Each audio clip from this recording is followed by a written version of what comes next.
Time to pull up a chair. We've got another great story for you today in the rLounge. Imagine buying a dream vacation home, hoping it's your escape from the daily grind, only to have it turned into a personal squatter's paradise by none other than your cousin. Today in the rLounge, patience is tested. Cousin moved into my vacation home without permission, so I sold it while they were still inside. I'm a 35-year-old software engineer who's been pretty fortunate in my career. 3 years ago, I bought a vacation home in a lakeside community about 4 hours from where I live. It's a 3-bedroom cabin with a private dock worth around $450,000.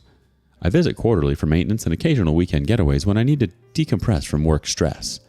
It's been my sanctuary and a solid investment. My cousin Jake, 29, has always been the black sheep of our family. Since we were kids, he's had a pattern of making poor financial decisions and expecting others to bail him out.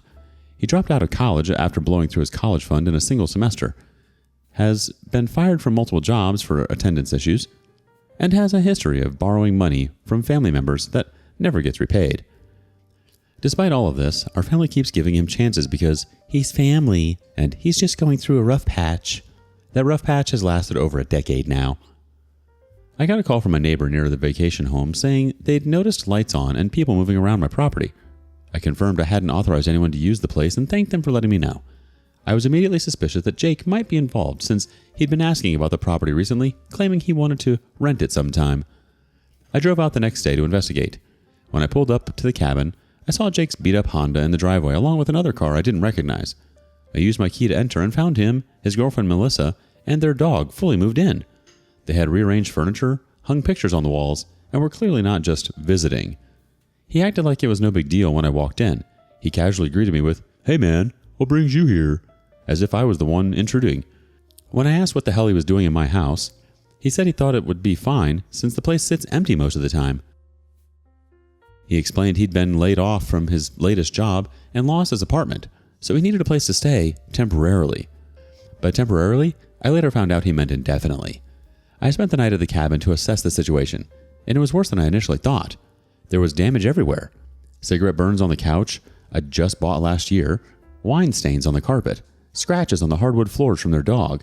They drilled holes in the walls for cable TV and removed fixtures they don't like.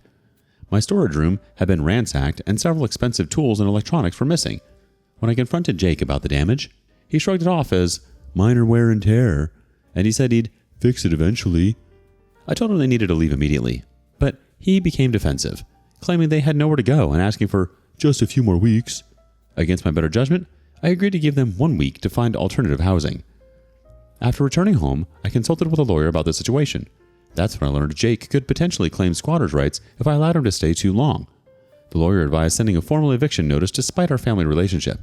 I sent the notice giving him 30 days to vacate and called to make sure he understood the seriousness of the situation.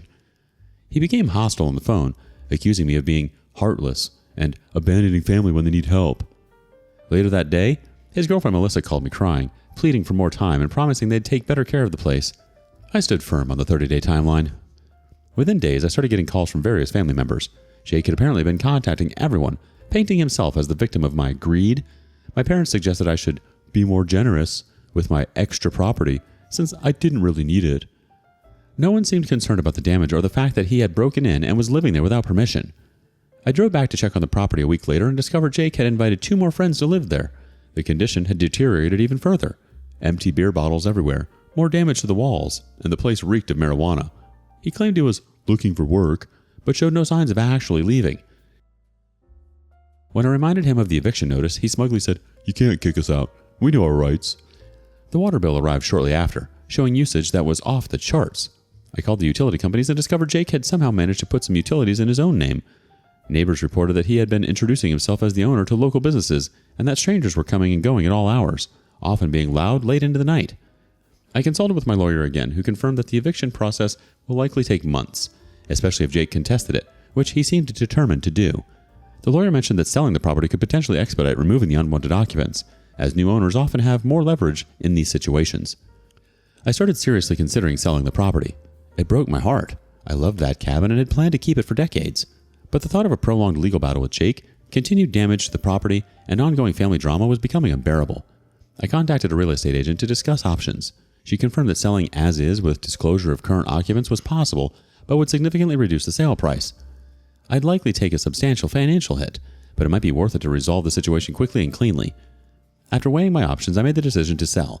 I listed the home with a real estate agent at a reduced price of $375,000 with full disclosure about the current occupants. I didn't inform Jake about my decision to sell.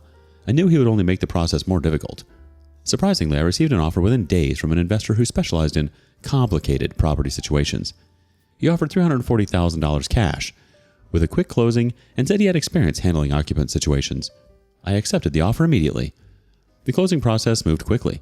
I signed the paperwork transferring ownership, and the new owner indicated plans to begin immediate renovation after removing the occupants. Throughout the whole ordeal, I kept detailed records of everything: the damage, the communication, the legal advice. I took photos of the property condition and saved all the text messages and emails. I had a feeling I'd need this documentation later, and I was right.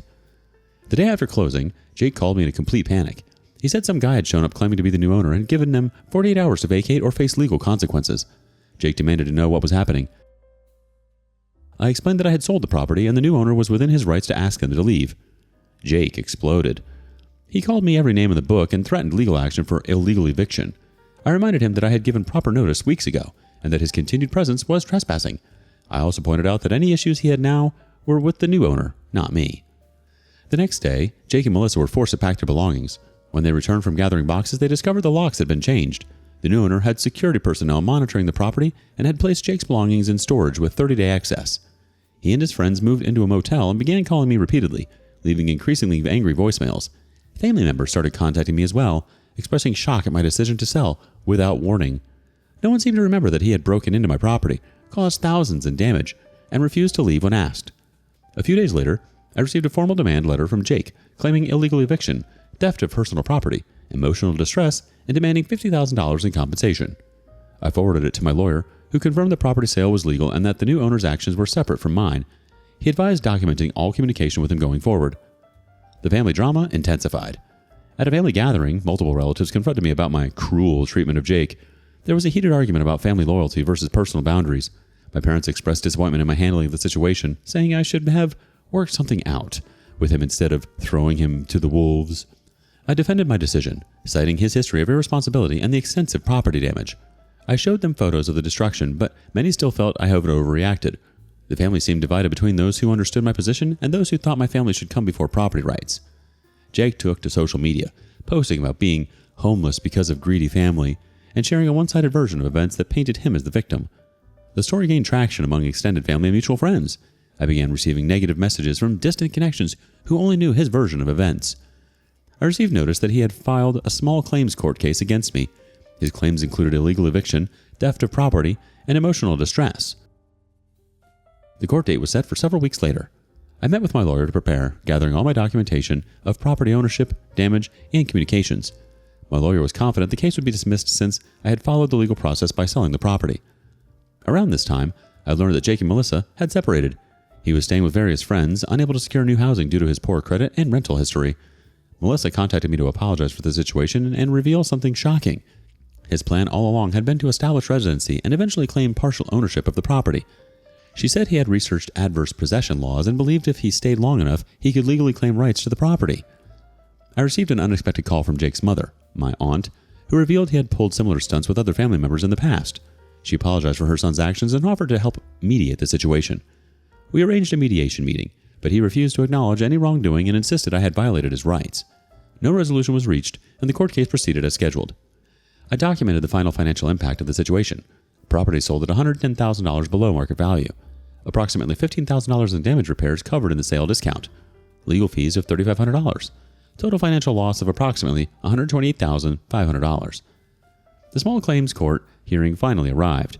The judge dismissed Jake's claims, citing my legal rights to sell my property, Jake's unauthorized occupancy, and the lack of any formal rental agreement. Jake was ordered to pay my court costs, though I doubted I'd ever see any of that money. The day after the court hearing, Jake called me in tears, claiming homelessness and admitting he had expected to live in the vacation home indefinitely. He revealed he had told friends he inherited the property and asked for financial help to secure new housing. Despite everything, I couldn't let him be homeless, so I offered conditional help. I would pay first month's rent and security deposit for an apartment if Jake attended financial counseling and acknowledged his wrongdoing to the family. He reluctantly agreed. He attended his first financial counseling session, and the counselor contacted me, with Jake's permission, to discuss his progress. She revealed he had significant debt and poor financial habits, but seemed genuinely interested in improving. He moved into a new apartment with my financial assistance, and I helped with basic furnishings, but maintained clear boundaries. At a family dinner, he publicly acknowledged his wrongdoing, though it seemed more performative than genuine. Some family members remained critical of my decision to sell, while others privately thanked me for finally taking a stand against Jake's manipulative behavior. I received an update from the new property owner that the renovation was complete and the property value had increased to $500,000. He offered me first right to repurchase, which I declined. I had already begun looking for a new vacation property in a different location, one with better security and a formal process for family friends to request usage. Jake missed his second financial counseling appointment and was fired from his new job for attendance issues. He asked for additional financial help, which I declined. No additional financial support, limited contact until further notice. The situation permanently damaged some family relationships while strengthening others through honest communication. The family eventually agreed to respect personal property boundaries going forward, though I remained skeptical of Jake's ability to change. I received an unexpected letter from Melissa revealing more details about his plan. She confirmed he had intended to claim adverse possession and thanked me for indirectly helping her escape a toxic relationship. She provided additional evidence of his deliberate plan to take the property, which I shared with my immediate family. My parents finally understood the severity of his actions, and the family began the process of healing divided relationships. Man, you seriously went above and beyond here. You let Jake stay in your place rent-free, and instead of being grateful, he acted like he owned the place, trashing your property, ignoring boundaries, and then getting mad when you finally said enough is enough? Wild. Selling this house was smart. It gave you peace of mind and put an end to the nonsense. Honestly, I don't blame you one bit. You didn't throw him under the bus. He parked himself there and refused to move. Thank you for joining us today in the rLounge. Don't forget to like and subscribe and hit that notification bell so you don't miss out on our next video. Until next time. And please put your chair back where you found it.